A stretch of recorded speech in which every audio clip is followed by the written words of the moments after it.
What you see on the screen is my gift to the American people in the election year of 2020, the slogan you will use to laugh Donald Trump out of office. The beauty of it is that it uses 3 of the 4 words in his slogan of 2016 against him, appropriately, as he would be the last American capable of giving effect to that otherwise worthwhile objective. The beauty of it also is that it provides the perfect means to slap down Donald, those Republicans who still support him, and rank-and-file voters who still support them, every time they recite that most spurious, hollow and contemptible slogan, "Make America Great Again," as if any of those crackpots would have any idea how to give effect to that notion. They'll soon stop saying it if every time they do, Democrats counter with, "Make a great mistake again? No way." I'll tell you how to make America great again towards the end of this presentation, when I'll suggest the very best reason to boot Donald's useless arse back to Trump Tower for good, never to darken the door of the White House again. And now to the election. Well, why not just re-elect Donald? After all, there's that old saying, better the devil you know. What really is so awful about Donald? Well, everything. First, he has about the intelligence of a steaming pile of cow manure. How else would he not know better than to say and do the things he does? For 4 years, this man has rubbed the noses of all Americans and the rest of the world in the fact of his particular idiosyncrasies, his erratic and unpredictable behaviour, his flights of fancy, his inability to understand the process of government, his inability to accept advice he doesn't want to hear. He's a numbskull, a no-hoper and a deadbeat. He's the crackpot in chief, he's the obstacle in chief to climate action, coronavirus action, and in particular to making America great again. He's the laggard in chief, in fact, on coronavirus. He's the menace in chief to the living standards of most Americans. Oh brother, Americans, have you ever got yourselves a piece of work as your leader? He's overturning long-time US policies on foreign affairs and withdrawing from long-term engagements, creating voids which adversaries like Russia and China have opportunities to fill. He said he would drain the swamp.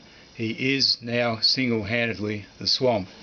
He's cozying up to dictators in apparent admiration of them, while heaping criticism and vitriol on long-time US allies and trading partners.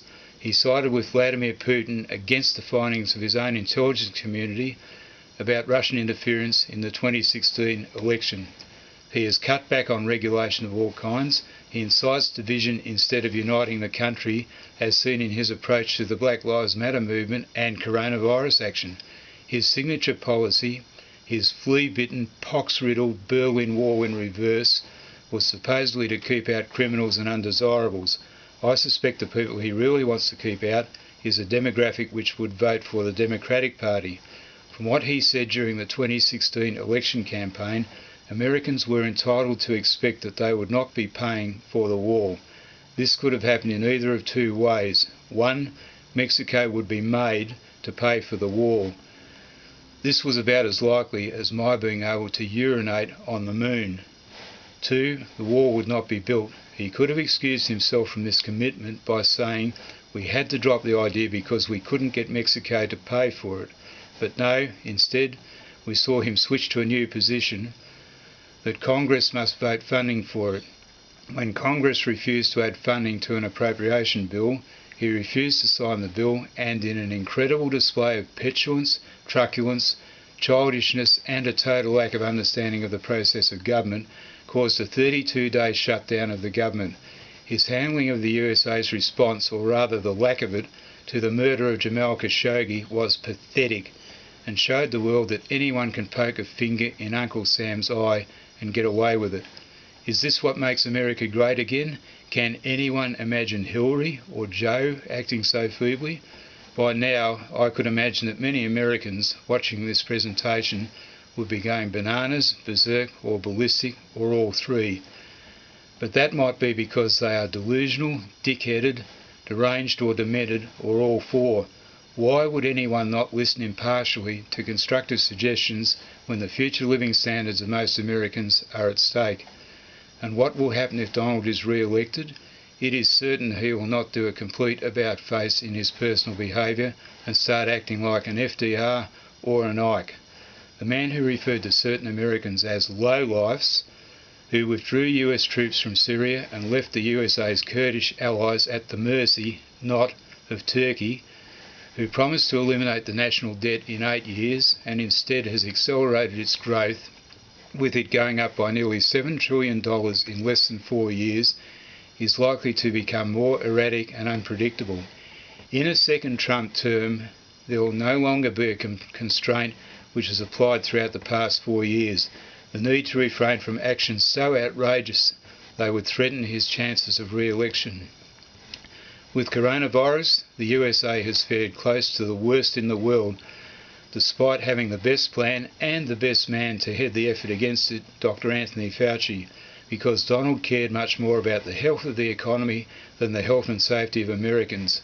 He wants to spend much more on defence, but has resisted efforts to prevent Americans being killed by the tens of thousands on their own soil.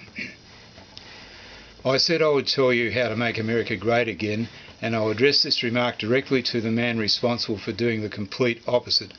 Pay down the national debt, you stupid bastard. The national debt goes up by $1 million every 22 seconds. That's $163 million an hour, $3.9 billion a day, and $1.43 trillion a year. And that was before the effects of coronavirus on the economy. Unless this disastrous fiscal path is reversed, the USA will continue to be catastrophically weakened. The national debt was $19.9 trillion as Donald came to office, and $23.2 trillion, or 107% of GDP, early in 2020. It is now $26.7 trillion, or 136.8% of GDP. Bill Clinton got the economy moving and then booming with the budget in surplus over 5 years. With his deficit reduction program, the national debt grew from $4.1 trillion to $5.7 trillion over 8 years. That is 39% growth as its growth was being arrested. A best case scenario would see a similar deficit reduction program implemented early in 2021, with at least 39% growth taking the debt from probably $27 trillion to $37.5 trillion by 2029, and maybe $45 trillion if current policies are not changed.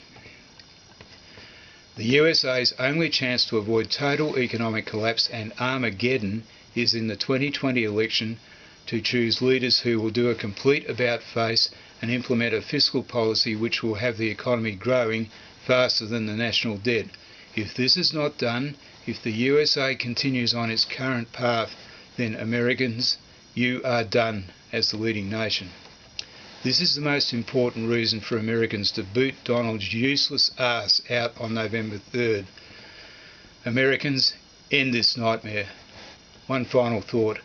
Another of the best reasons to boot Donald's useless ass out is that if he is re-elected, the American people and the rest of the world won't get to find out how he would take his defeat and what he would do or how this would be resolved. Would he refuse to accept that a new president has been sworn in, whether he attended or not, and refuse to vacate the White House?